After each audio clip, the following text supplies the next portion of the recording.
un mes para las elecciones de octubre. ¿Cuál es la estrategia del PO para poder meter a un diputado en el Congreso? ¿Cuál es la estrategia nuestra? Creo que es una estrategia de dos planos. Por uno, nuestro frente de izquierda es muy distinto a las listas de izquierda que en el pasado obtuvieron buenas votaciones en la capital. Porque si bien tenían ese mérito, su límite era que una izquierda, si se quiere, mediática, basada en una persona. En cambio, nosotros somos una fuerza organizada. El frente de izquierda es un frente con mucha militancia popular en la ciudad de Buenos Aires, en todo el país, pero en la ciudad de Buenos Aires especialmente, en el movimiento obrero, en el movimiento estudiantil, barrial. Entonces queremos una campaña de una fuerte movilización y sumar más y más compañeros al frente de izquierda. Tenemos claro que las propuestas transformadoras que el frente de izquierda levanta requieren justamente ese apoyo popular organizado. Y queremos que se note en la campaña un fuerte despliegue militante del frente de izquierda en toda la ciudad.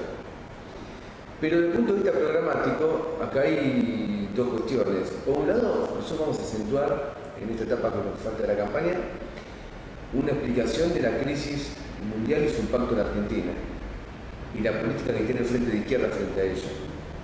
Creo que es muy claro que en los últimos meses se ha acentuado la crisis mundial y aunque el gobierno diga que estamos blindados frente a la crisis, las últimas declaraciones de la presidenta cambió un poquito el discurso inicial, pero se mantiene esencialmente la misma línea. Nosotros pensamos que no es así, que también una fuga de capitales muy acelerada, casi 3.000 millones en el último mes. Se está paralizando, están cortando las horas extras en la industria automotriz. Y si uno ve lo que está pasando en Brasil, que es el principal mercado al cual exportamos coches, el 60% de la producción de coches en Argentina va a Brasil. Podemos rápidamente ir a un momento de suspensiones en la industria. Tenemos una inflación creciente. Entonces, tenemos que enfrentar la crisis mundial. Y nosotros queremos utilizar este lapso de la campaña para mostrar a los trabajadores nuestra propuesta. Que básicamente la crisis no es como la lluvia, ¿viste? Que vos decís, lloverá, no lloverá, porque está por afuera de la decisión de las personas. Es un problema natural. Una crisis capitalista responde a una organización específica que se han dado los hombres para producir y reproducirse. ¿Cuál sería su solución a la crisis económica? Porque esto también depende también de una cuestión global, no solo es Argentina. Lógicamente. Pero la primera cuestión que creo que es elemental es que nosotros tenemos que parar esta fuga de capitales que se está desarrollando en el país.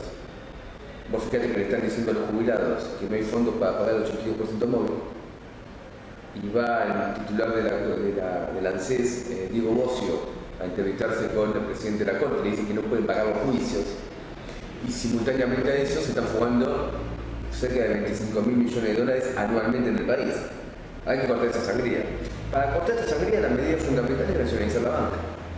En el mundo, el capital financiero está en quiebra, los bancos están viniendo abajo y los pueblos están sufriendo privaciones impresionantes para cerrar un puñado de bancos. Lo que está pasando en Grecia, en Europa. En Argentina no queremos volver al 2001. Entonces tenemos que para eso nacionalizar los bancos. Nosotros, si nos ponen a elegir entre salvar el interés de 4, 5 o 10 bancos y el del pueblo argentino, elegimos al pueblo argentino. Esas son nuestras prioridades. De hecho, en el mundo, si vos ves, hay una especie de pseudo nacionalización. Pero ¿por qué digo pseudo?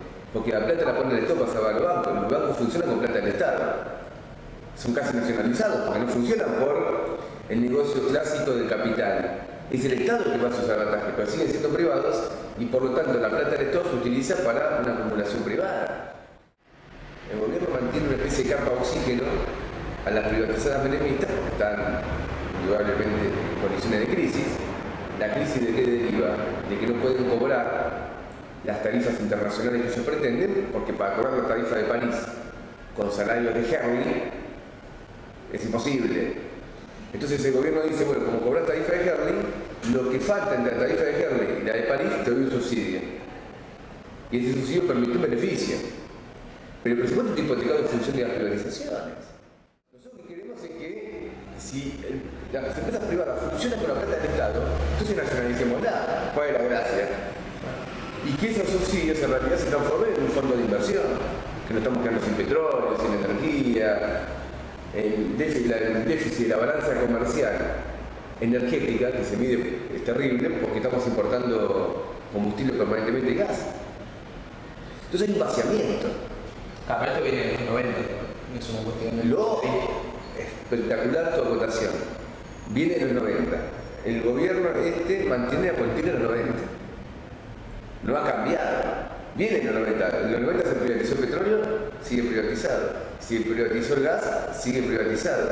Si privatizó la energía, sigue privatizada. Si privatizó el ferrocarril, sigue privatizado. Se ha mantenido el esquema de los 90. Con la diferencia de que ahora la pone el Estado. ¿En qué se diferencian las primarias y estas elecciones generales, teniendo en cuenta el porcentaje que sacan? Y la diferencia grande que existe, ¿cuál es? Son dos. Una es el cuadro político que surge en la primaria. El cuadro político que surge el 14 de agosto es muy fácil de ver. La presidenta a priori reúne los votos para su reelección, sacó el 50%, y la oposición, llamada de derecha, ha quedado fuera de juego. Y sin ninguna posibilidad de revertir esa caída de acá al 23 de octubre. ¿O crees que la elección ya está definida, más allá de que falta? No, lo que está definido es que va a ganar Cristina Kirchner. Y está definido que la oposición de derecha ha quedado fuera de juego. Ni Dualde, ni Alfonsín, ni Carrió se van a levantar. Entonces, ¿qué es lo que está en juego? No es que está todo decidido. Lo que está en juego, el único cambio significativo que podría darse el 23 de octubre es una gran elección de la izquierda. Porque si gana Cristina Kirchner no cambia nada. Por ejemplo, la tierra de Blaquier, en el Jujuy seguirá siendo de Blaquier. Y los jujeños seguirán sin vivienda. Si gana Cristina Kirchner, la mafia que maneja el ferrocarril seguirá manejando el ferrocarril. Si gana Cristina Kirchner, seguirá en negro el 37% de la fuerza de trabajo argentina. No cambia nada. Los jubilados seguirán ganando 1.434 pesos, que no equivalen ni al 25% de la canasta familiar. No va a cambiar nada. En cambio, si la izquierda es una elección importante, yo llamo a ganar ¿a qué cosa? A un progreso electoral y a la conquista de una banca de diputados de izquierda de Congreso. Eso para nosotros es ganar. Y así lo va a ver el país. Nosotros metemos 2 o 3 diputados y el país va a decir ganó la izquierda. Dio la nota, llamó la atención, es la novedad de la elección. Si eso ocurre, nosotros pensamos que cambia el cuadro político nacional. Porque el gobierno hasta ahora tenía una extorsión para la población. Dice, si no me votan, viene la derecha. La destituyente, como ellos lo llamaban. Entonces, los trabajadores tenían que decir, bueno, si yo no voto a Cristina Kirchner, viene igual. Bueno, entonces voto a Cristina Kirchner. Se acabó esa extorsión. Ahora se puede votar libremente por la izquierda. Dado que la derecha ha quedado fuera de juego, absolutamente derrotada, la derecha que está fuera del gobierno, ojo. Porque adentro del gobierno está el 85% de la derecha del país. De la zona, Scioli, Ortubey. En la zona se mueve un poco. Acaba de retirar su lista de diputados para votar a Cristina Kirchner. Bueno, Scioli, Gioja, Ifrán, Urtubey, bueno, te puedo nombrar a todos los gobernadores de la provincia, los varones de conurbano. Nosotros queremos estar en el Congreso Nacional, que finalmente hoy es un monólogo de las más fuerzas. Ha tenido mayoría la oposición en el Congreso, ha tenido mayoría el oficialismo y no cambió nada. Nadie presentó proyectos para terminar con el trabajo en negro, nadie terminó proyectos para realmente un salario bueno a la canasta familiar, nadie defendió consecuentemente el 82% móvil. Todo eso nadie lo hizo, para construir el ferrocarril, para recuperar el petróleo, nadie. Y han estado opositores y oficialistas como mayoría. Incluso cambian de camiseta como uno cambia, digamos, se pasan de bando como uno se cambia de medias a la mañana. En esta ciudad, en el año 2009, el 25% de la población votó a Proyecto Sur, que decía que levantó un planteo de recuperar el petróleo, los ferrocarriles, investigar la deuda externa. ¿Recordarás? Esos planteos, hoy que los toma son de la izquierda, pero los toma de una manera más coherente que en el pasado Proyecto Sur, porque le da la salida política que lo puede concretar. El error del Proyecto Sur fue querer que ese programa lo encarne Wiener. Y Wiener no tiene nada que ver con ese programa. Wiener quiere pagar la deuda externa sin investigarla. Wiener no quiere terminar con la minería a cielo abierto para que contamine poblaciones de la zona andina. Si el mismo Wiener, en su provincia, no ha sido capaz de aprobar en la legislatura de Santa Fe algo tan elemental como una ley que prohíba la utilización de los agroquímicos cuando están cerca de la población. ¿Y qué pensás de aquellos que prestigiaron el porcentaje que obtuvo la Frente de Izquierda diciendo todo lo que era una presión mediática, el hecho de un milagro para Tamira que se hizo en Twitter, había estado hecho por Real y por el Gato Silvestre? Digo que son los envidiosos. Nosotros hemos hecho una campaña movilizadora que entusiasmó a la militancia del Frente de Izquierda y entusiasmó incluso a sectores que no son directamente del Frente de Izquierda. Pero eso es normal. Cualquier campaña que entusiasma, que sus ideas son importantes, va a tener que recoger una adhesión de diversos sectores. Y en este caso la recogió. Y yo creo que va a recoger ahora una mayor adhesión a esta campaña del 23 de octubre, estoy seguro. Vamos a mostrar que se puede pagar el 82% móvil, que puede haber un salario igual a la canasta familiar, que hay que terminar con la tercerización del trabajo, parar la fuga de capitales, reconstruir los ferrocarriles, recuperar el petróleo, un plan de viviendas. Todo eso la derecha no lo dice, pero lo va a decir la izquierda. Entonces el gobierno lo quiere evitar. Vos pensás que el gobierno hace un esfuerzo denodado para evitar que la izquierda crezca. Ha creado la Cámpora para evitar que la izquierda socialista como la nuestra influya aún mayormente en la juventud. Crea carta abierta no para ganarle a la juventud, a la intelectual del PRO, sino para evitar la penetración de las ideas socialistas en el movimiento intelectual. Coopta la CTA para evitar el desarrollo de corriente de izquierda en el movimiento obrero. Toda la construcción del gobierno está armada en función de evitar que la izquierda se desarrolle. Porque ella quiere aparecer frente a las masas políticas del país que ella representa el progresismo frente a la derecha. En cambio, si la izquierda crece, se va a demostrar que este es un gobierno conservador. Este modelo de país que ustedes plantean, en este contexto, ¿es posible llevarlo adelante o parece muy utópico? En el sentido de no hacer negociados, de que la deuda la paguen los capitalistas. ¿Se puede llevar adelante en este momento? Sí, no, esto es una apuesta de realismo total. Lo que es irreal es lo otro. Lo que es irreal es pensar que se puede vivir con 1.400 pesos, o es irreal pensar que van a solucionar la crisis mundial tocando con la mancha Rolando recital. Eso es irreal. Lo nuestro tiene que ver con un aprendizaje de lo que está pasando en el mundo. Y estamos mostrando a dónde van los acontecimientos. Si Argentina no toma las medidas que plantea el Frente de Izquierda, va a ir una bancarrota. Vos si ves bien, ahí a mí lo inflan todos. Lo infla la Corpo, el Clarín lo infla, porque en su momento inflaba a Duarte y a Alfonsín, pero ahora es imposible de inflar, son globos pinchados. Vos quieras de inflar, no lo puedes inflar bajo ningún punto de vista. Entonces aparece como un relevo de esa candidatura de derecha. Pero el gobierno también lo infla. Lo lleva a Tecnópolis, lo lleva acá, lo lleva allá. Y cuando vos pensás por qué, tiene una lógica. En Santa Fe, que es la provincia de Minas, están instalados los capitalistas que han apoyado al gobierno todo este tiempo y los que han apoyado a la oposición y que ahora están con el gobierno. ¿Hay algo en lo que comparten con el gobierno? ¿Alguna política que haya llevado a cabo? Sí, lógico, son medidas aisladas. Por ejemplo, nosotros estamos de acuerdo con el matrimonio igualitario. El gobierno tardó mucho en hacerlo, pero bueno, estamos de acuerdo. Ahora estamos peleando y el gobierno lo niega sistemáticamente que se legalice el derecho al aborto, que no quiere. Pero estamos a favor del matrimonio igualitario. Estuvimos a favor de que se estatice el CFJP.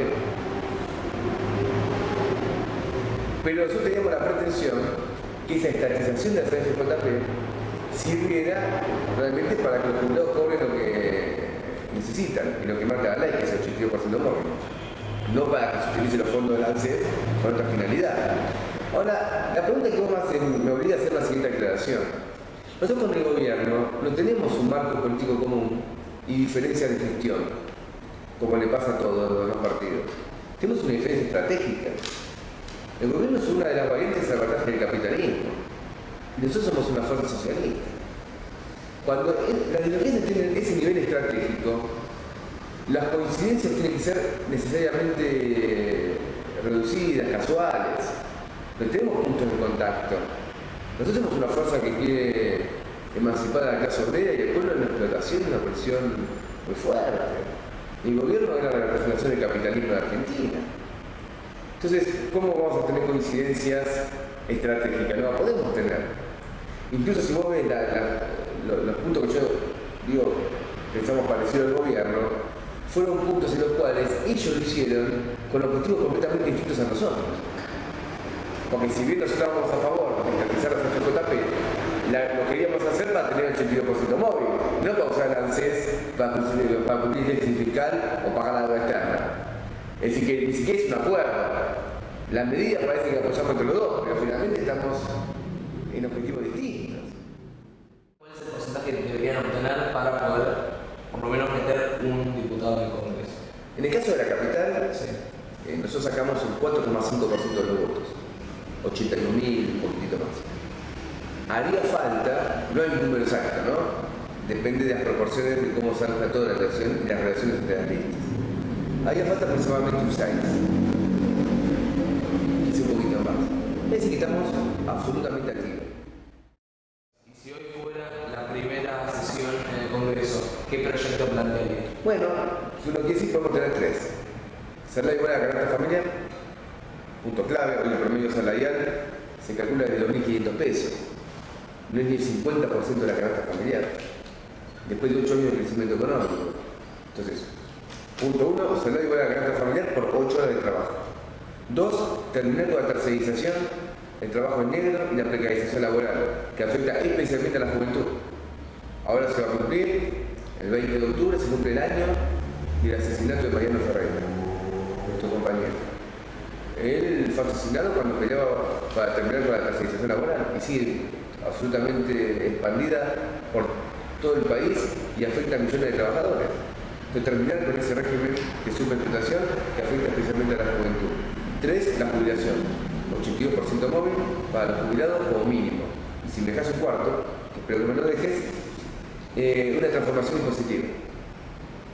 Terminar con los impuestos al consumo, que son la base sobre la cual hoy se financia el Estado, especialmente el IVA, que es un impuesto absolutamente regresivo, lo paga el trabajador, pero lo paga el jubilado y lo paga hasta el desocupado, hasta quien no tiene ingresos, y reemplazar todos los impuestos al consumo con un sistema impositivo basados en impuestos progresivos a la renta capitalista. ¿Y cómo se hace para que la gente vuelva a creer en los políticos? O sea, con esta cuestión de que se van, vuelven, o el caso de Bullrich, que se hablaba de poder al PRO. Bueno, pero el Felipe Solá es interesante porque se demuestra que la oposición sojera se kirchnerizó. Felipe Solá fue el secretario de Agricultura de Menem en la década del 90. Luego fue gobernador de la provincia de Buenos Aires con el kirchnerismo. Pasó a la oposición cuando un sector de capital agrario se hizo opositor. Su vuelta al socialismo es la expresión de que los capitalistas que en ese momento apoyaron a la oposición hoy están con el gobierno. Por lo tanto, no solamente los políticos patronales son corruptos, que lo son, no solamente son arribistas, que lo son, no solamente carecen de principios, que no los tienen, sino que esencialmente lo que importa destacar acá es que la vuelta de Solá a el gobierno no es tanto una denuncia de la oposición, que también la es, sino es una denuncia del propio gobierno. Dime quién te apoya si te diré quién eres. ¿Por qué el gobierno? ¿Por qué Solá vuelve loco al gobierno? Porque él siente que los intereses capitalistas, agrarios, que él defendió en el año 2009 desde la oposición, ahora lo defiende desde el oficialismo. Ayer la justicia decidió que se va a investigar los teléfonos celulares de los jueces por presuntas coimas. ¿Cómo está avanzando la causa? Mira, la causa avanzó al punto que tenemos preso a Pedraza y a toda la patota, intervino de manera directa. De todas maneras queda mucho por delante. Primero tenemos que no se avanzó en lo que es la responsabilidad policial. Y nosotros hemos denunciado una y otra vez que el crimen de Mariano no se hubiese podido cometer si no había una zona liberada de la policía. Y el tema de la policía es importante porque hoy los policías que están implicados, están imputados en la causa, que es una otra causa, no una causa de Mariano, una causa paralela, están siendo defendidos por el gobierno nacional. El personal, digamos, abogados que asisten a estos policías es puesto por el Ministerio de Seguridad de Nila Guerrero. Fueron separados, digamos, sus funciones inmediatas, pero el gobierno lo defiende. Y aparte se lo está juzgando no por el crimen de Mariano, como partícipes necesarios de su asesinato y de las heridas graves que sufrió nuestra compañera y otras personas que fueron baleadas en ese momento, sino se lo está juzgando por abandono de personas, una causa menor, con una pena también menor. Entonces ahí hay un tema, creo yo que es muy importante. Tampoco se ha avanzado en otra parte sensible, que es la responsabilidad empresarial. Porque la UOFE, que es la empresa que maneja el ferrocarril Roca, y está comprobado, licenció a la patota para que pueda concurrir a realizar esa agresión. Y esta UOFE está integrada también por la burocracia sindical y responde directamente al gobierno, el cual asocia permanentemente a esta empresa absolutamente corrompida. No hay medidas políticas que toma el gobierno, porque ojo, después el gobierno tiene su responsabilidad política, ya no judicial. Hoy el ferrocarril sigue siendo manejado por los mismos. Sigue estando Antonio Luna en el ferrocarril, puesto por la burocracia sindical de Pedraza, y está puesto ahí, él maneja la empresa.